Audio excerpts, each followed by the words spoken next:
Have you ever looked at the placement of rocks in a river or patches of grass and trees in a city? We see these examples and many more constantly. But why are they important? I'm Ranger Allen from Dinosaur Valley State Park, here to talk about how those smaller habitats relate to and measure the diversity of the larger ecosystem as a whole. So let's get started. So you may be asking yourself, well, what is a microhabitat? A microhabitat is an area that is smaller with different characteristics than the larger ecosystem. These can be rocks found throughout a river, a dead or fallen tree, or even a pond in a forest. I'm here at the Paluxy River near our Dinosaur trackside in the park. As you can see, there's rocks all around me in this location. Would you believe me if I said that under these rocks right here are just microhabitats that you just can't see? Let's take a look.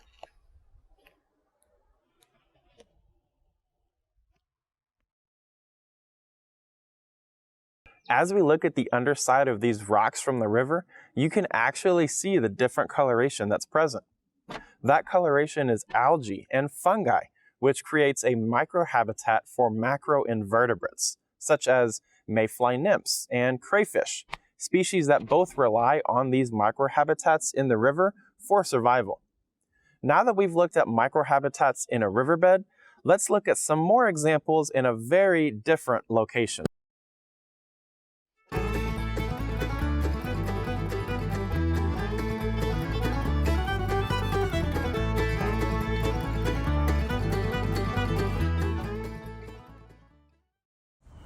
I'm here in downtown Fort Worth. While there may not be large habitats here, like back at the state park, there are microhabitats all around me in this area. So see if you can find at least 3 examples of a microhabitat right here. I'm just going to give you 10 seconds to do so. Are you ready? Go.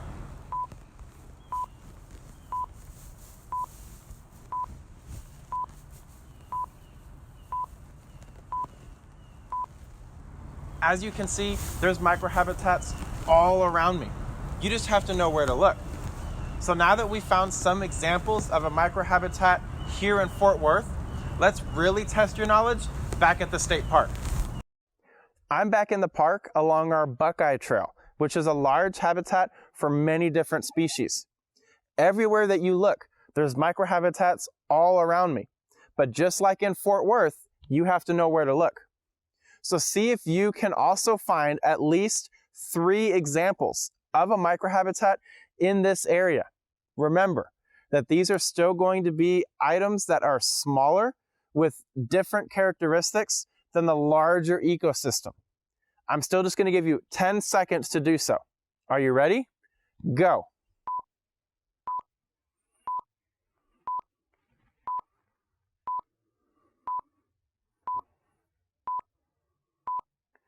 As you can see, there's microhabitats all around me in this area. So now that we've found some examples of a microhabitat in different environments and know what they are, let's really dive into why they are so important.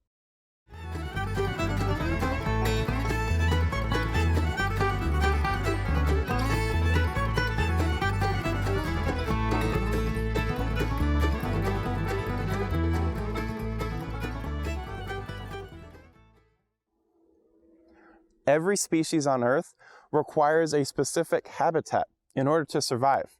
This can come in the form of a lake, a river, a forest, or even microhabitats, like we just talked about. Every species has a job or function in the environment, which is what we call a niche. Microhabitats encourage this by helping to create those specific jobs and functions in an ecosystem. Sometimes this can be helping with decomposition, ensuring soil and water quality, or even helping to pollinate different plant species found in an environment. Here at the park, we have our monarch larvae survey area. Monarchs and butterflies help to pollinate different plant species in an ecosystem, which ultimately helps to move the ecosystem forward. Without that niche in the ecosystem, we have a lot of plant species that ultimately would not survive, then in turn harming the ecosystem in the long run. The more jobs and roles in an ecosystem that need to be filled, the more species that are actually going to show up. With more species being present, the more biologically diverse that an ecosystem can become. We look at that by measuring the variety of life at the genetic, the species, and the ecosystem levels, or biodiversity. The more biodiverse that an ecosystem is, the more sustainable that ecosystem can actually become with more species being present. As an ecosystem becomes more sustainable, it's better equipped to survive against larger impacts such as natural disasters, human interference, and even long-term changes. Microhabitats, as you have seen, play an important role in our ecosystems and can help us determine just how diverse these areas can truly be. So the next time you see those dead or fallen trees in a forest, or those rocks scattered throughout the river, or even that single patch of grass or tree in a city, take a minute and think about what species could be utilizing that habitat. Thank you for joining me on this journey through nature as we looked at how microhabitats are found throughout every ecosystem and can help us determine just how diverse they can truly be. For Dinosaur Valley State Park, I'm Ranger Allen. Have fun, enjoy nature, and be safe out there. We'll see you next time.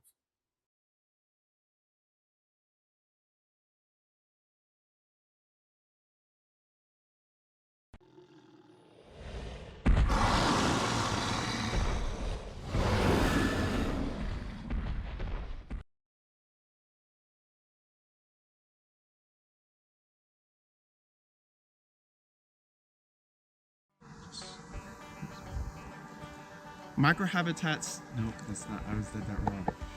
Can help us determine just how diverse these areas can truly be. So the next time you see those dead or fallen trees in a forest, or those rocks.